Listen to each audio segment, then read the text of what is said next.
Ladies and gentlemen, welcome to the Morning Hustle. Is a young lady whose whole career right now feels like a rapid heartbeat. First you get the doom, you seeing her something. Then it's the doom, you seeing her three more things. And then boom, seeing something else. Ladies and gentlemen, in the studio today, one of the stars of the new movie, The Invisible Man. Make some noise for Storm Reid! Yo. Yo, shorty, you in everything right now. Yes. Yeah. Yeah, I am. Yeah, it's a good problem to have, to be Yes. ultra popping. It's I a mean, blessing. going from something like Euphoria, which was the last thing I think a lot of people got a chance Oh, to I see love you that on. show. Thank you. Yo, and the role you play, you know, in Yeah. that, and just understanding the dynamics of like dealing with people who have addiction. Like you Right. sold that so well, Thank you. and now you in the horror genre, Invisible Yes. Man. How that feel? It feels good. Like I said, it's a blessing. I try to like choose my projects strategically, and I try to be a part of things that are very positive Can and you that bring your mic a have- little bit closer? Yeah, that are positive and purposeful and have an impact. And I feel like even though this is a horror film and it is a genre piece, we're talking about gaslighting and domestic abuse and toxic masculinity. So I like to have messages in the projects I choose to be a part of. And I feel like for you to be such a young lady, you dive into these deep, like, hard topics. And like, what have you been going through your life that you you can relate to this I stuff? mean, I haven't, like, thankfully, knock on wood, I won't go through any of the situations that my characters have gone through, but I feel like it's important to depict what people are going through and Right. represent the world as a whole. I feel like if you're representing one thing or one situation or one person, then you're doing the world a disjustice. Right. So, I mean, I am a young African American girl, but I could tell the perspectives of a whole lot of other girls out there that are inspired by me or watch me. Yeah, I know when you did Don't Let Go with David Oyelowo, me and L'Oreal Yeah. went to see it. It's like you do a lot of, it's almost like sci-fi in a way, right? Yeah. Because it's like that one was about like time travel in a sense, and then you have A Wrinkle in Time and just all these really creative projects. I didn't know that you get to pick your own projects. So do you find that you're getting more of those types of roles, or just I you know, mean, when it I'm comes getting to- projects at like every day that are like dramas or like sci-fi or horror or even comedy. But I feel like, again, it's just me being very strategic with my team and my mom and like reading these scripts and making sure like, okay, yes, we like a script, but is the creative team right? Are the creatives diverse? It just, there's a lot that goes into to picking things. So I feel like that's why I am very selective with it, because it's deeper than just what's going to be shown on screen. And you've been in things that, you know, occupy so many pockets of pop culture, whether you're talking about a video with Beyonce, which, you know, like, comes with a high level of clout. When They See Us. Yes. You know, Slate, which was like an underground classic, Right. and, you know, Don't Let Go, which I loved as well, and Euphoria, and now on to this. What do people run up on you for the most because they recognize you? Ooh, like just people who like see me on the street or Yeah, like, okay, yo, I loved you in. probably A Wrinkle in Time. Like a lot of Right. young people, it's A Wrinkle in Time. A lot of young girls, like, oh my God, I was able to see myself save the world, which makes my heart melt every time. And then recently, it's been a lot of Euphoria. A lot. It has It's to like, be. oh my God, Euphoria, when is it coming back? But that's just been a blessing, because it is a piece of entertainment, and the things that we go through in the show are very heightened. But again, we're having a conversation about what young people are going through. I think that's why people love it so much, is because it is relatable. And as a young person, I haven't been through the situations, but I know that there are a lot of young people that are going through those situations. So I think that's why people love it so much. Right. Did you have a conversation with your parents around that time? Because that show is a lot. It Like, is. even it's even been times when I've been like, should I be watching this? And I'm grown. You know what I mean? So, like, was there ever a time that they were like, I don't know about this. This might be a little bit too much. Or even yourself. No, I feel like we just went in the project knowing that it was going to be a lot, and that Sam, our creator and writer and director, was going to be pushing the envelope. But we told my team that we didn't want him to take me too far. We didn't want Gia to be going down the bad slope too fast. I mean, obviously she's like gonna get older in the second seasons and in the seasons Yeah, to we come. see you getting a little fast Right, now. exactly. making some bad decisions. Right. So of course her circumstances are gonna make her go through things and do certain things that are probably not the best. Right. But I'm glad that she was able to just be on the sidelines and watch her sister. And like you were saying before, it's important to show that dynamic of how it affects the family members and how somebody who is struggling with addiction is not the only one struggling. But I know second season that Gia will be having her own episode and her own storyline. Okay. That she now. might be cutting up Come a on, little bit. Gia. Okay. Do you find Looking yourself in one of those forward to power spinoffs? Because it seems like they're grabbing everybody for those too. Are you in one of those? No, I mean, Power was so good. It's I mean, Reid's if I could girlfriend. like guest star and like pop on and do something on You Power. gonna play like a young Lala? Yeah, something. I could just pop in and act a little crazy. I would love that. That'd be ill, man. So The Invisible Man, like, you know, a cherished piece of horror movie history. You know, like, you know, that was a big thing back in the That's days. right. But doesn't have, like, the original didn't have the fear level of, let's just say, a Jason Voorhees, a Exactly. Freddy Krueger, even the guy from Hellraiser. Right. But the way they spun this one, This looks crazy. Whoa. Insane. I mean, again, I haven't seen it, but when I was doing press in LA, everybody was coming in the room and saying that it was terrifying, Oh, which man. makes me so excited like I'm to not see it ready. tonight Me neither. because even though I know like all the hard work we put into it and like I was saying before, the messages that it has in it, I just like love a good scary movie and I love to be on the edge of my seat. So to have the best of both worlds and like reimagining what people love and what people have loved for a long time, it's a really cool opportunity. now we were talking off the grid and you say that you typically have a hard time watching yourself on screen. So what do. was a moment that you could go back to where you wish you could undo something that you were seeing as it was happening? Ooh, probably what I was talking about before when I was watching A Wrinkle in Time and my lips were crusty and dusty. Were you licking your lips like trying to make a... I probably was. I was like, dang, they couldn't give me some chapstick. And it was a really good scene. I think it was like an emotional scene, so I get why Miss Ava kept it in the movie. But I was like, dang, if I just had a little bit of lip gloss or something. Somebody Like, could've- it is authentic. Right, she like, you know what She makes wanted- this great? That chap top lip right there. That's what mom needed to come through with the. Yeah. You know. Somebody told me to lick my lips or something. So, okay. I was gonna say you to start your career with so many heavy hitters when it comes to Hollywood. You've got the Oprahs, the Ava DuVernays, Reese Witherspoon, you know, and they have kind of planted some seeds in you. I know you. I was looking at an interview. You call it artivism, putting activism in your art. Yes. Was, you know, speak to how they instilled some of those values, especially when you're young and you struggle with like image, confidence. When it comes to Hollywood, a lot of it is about how you look. So to be surrounded by such a strong village early on seems to be very helpful in what you've done and creating your own organization, be amazing, things like that. So yeah, it's really cool to have such powerful people in my corner and somebody that I can lean on and they can pour into me. But I think what I admire the most about those ladies that you mentioned is, yes, they're powerhouse women and they are making boss moves, but they're still good people. And I feel like that's just the most important thing. You can't get too far, in my opinion, if you're not a good person, and they are prime examples of that. And like you said, being a young person, it is hard being in this world right now because our socio-political climate, we feel like we have to grow up a little faster Right. than the average kid used to. But I feel like Gen Z is handling it very well, and we know that we are worthy of being seen and being heard. And I created an initiative called Be Amazing that just aims to empower young people through positive self-declarations. So it's all about, I feel like right now we live in a society that's all about conformity and like conforming to what people want you to look like or what they want you to do. But just knowing that you can be perfectly imperfect and your flaws make you you and you should embrace that, then that's the most powerful thing. So I'm trying to be a change agent.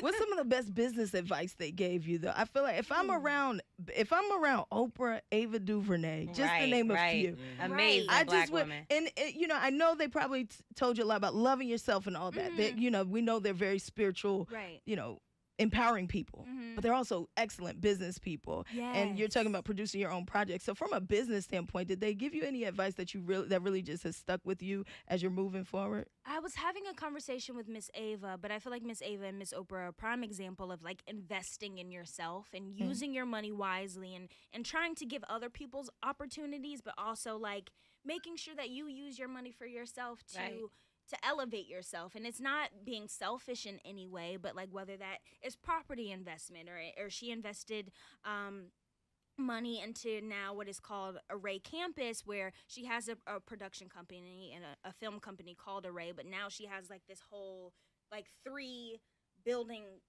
campus basically, where she's able to do all her post-production in-house, and it's like hers. So I feel like they're prime examples of making sure that you are evolving yourself financially and also trying to help the people around you. Right. Now, does it affect you when, obviously, we just seen Gail go through a situation, but like when people talk about Oprah negatively and you do have that relationship with them, does that affect you in any kind of way? Of course. I mean, because I know her on a personal level. I feel like these people that are saying these terrible things don't know her, and they are just pulling a headline from the internet or whatever they see on Instagram. So I know what type of person she is, and I know what type of heart she has. So for people to be saying bad things about anybody that they don't know or they haven't had personal encounters with is selfish and unfair, because you don't know what a person is going through. Even though she is Miss Oprah Winfrey, she probably does go through things and has hard days. So I feel like people should just be cognizant of that. Now, when you get to work with Oprah Winfrey, do you get the real phone number? Storm Ray got the real joint. I mean, yes. Okay. So watch your mouth, Headkrack, is what she said. I don't know if she give out Stedman number and he got to filter through everything. No, so. I have her real phone number. Oh, wow. I do. That's boss level. Yeah. So I would imagine in your phone you don't have her saved as that. I don't. Of course not. I mean, there's not a lot of people that know my password. Like my mom and my sister, like know my password. It's not Wrinkle, is it? You know, if it says OW, we know what that means too, right?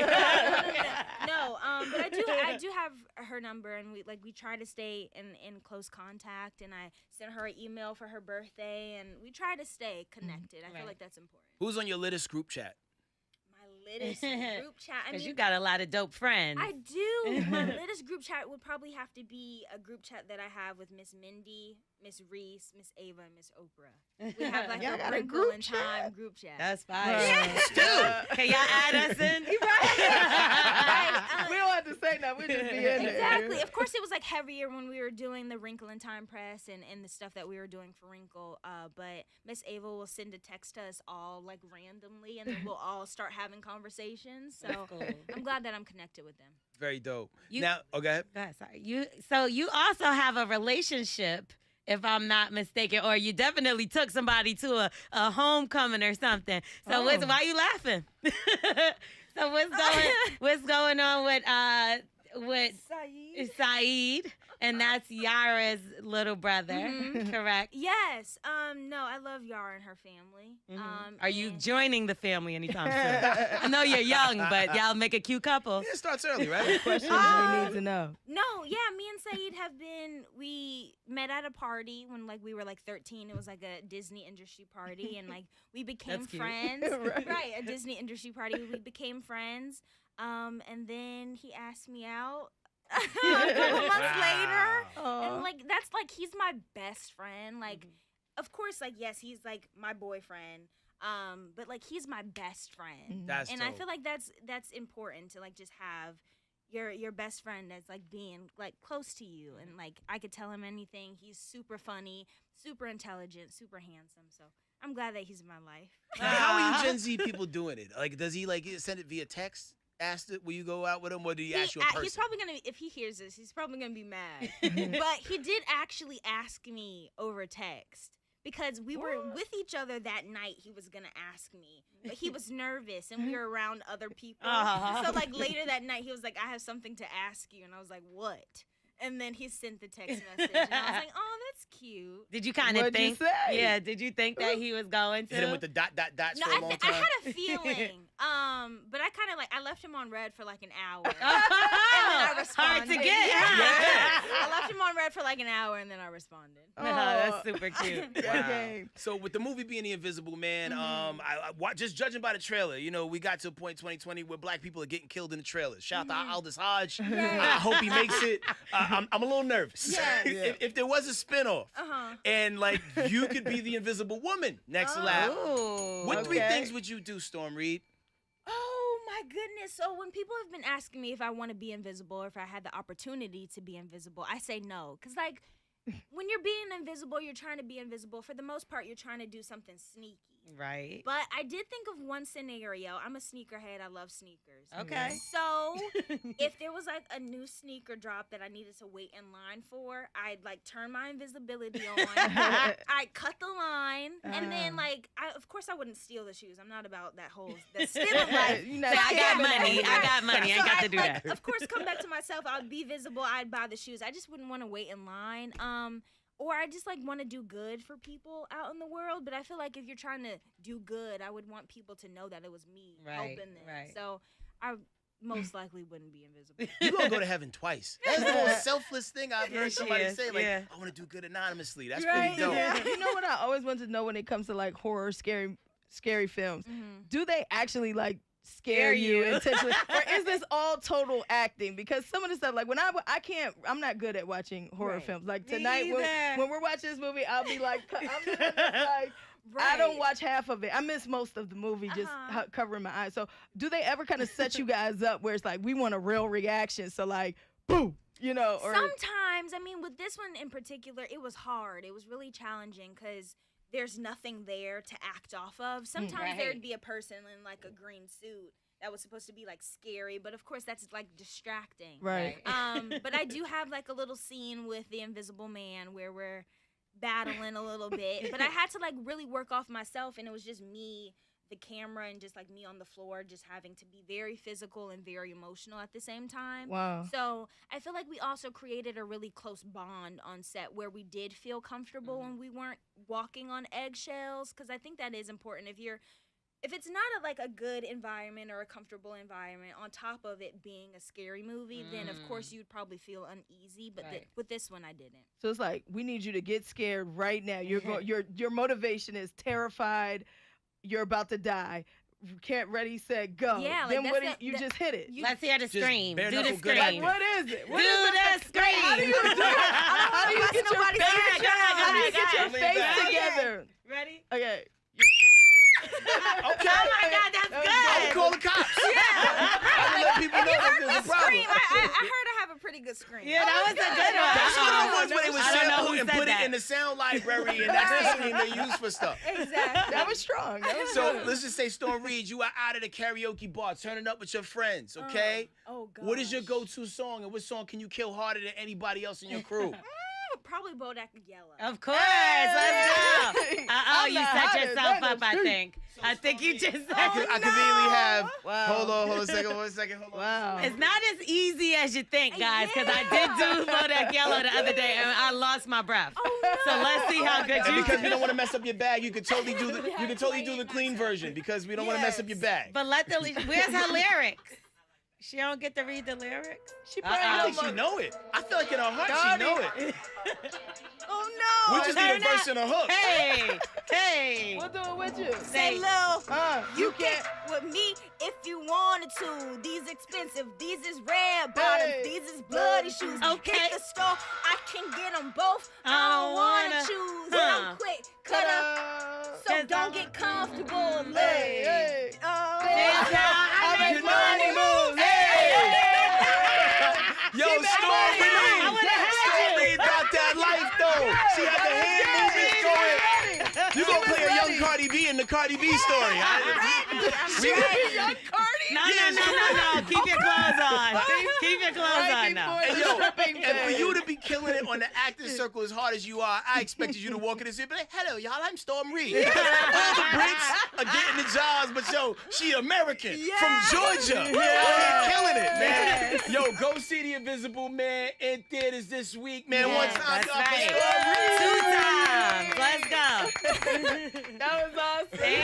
That was probably the best, most fun interview I've ever done. We are the Morning Hustle.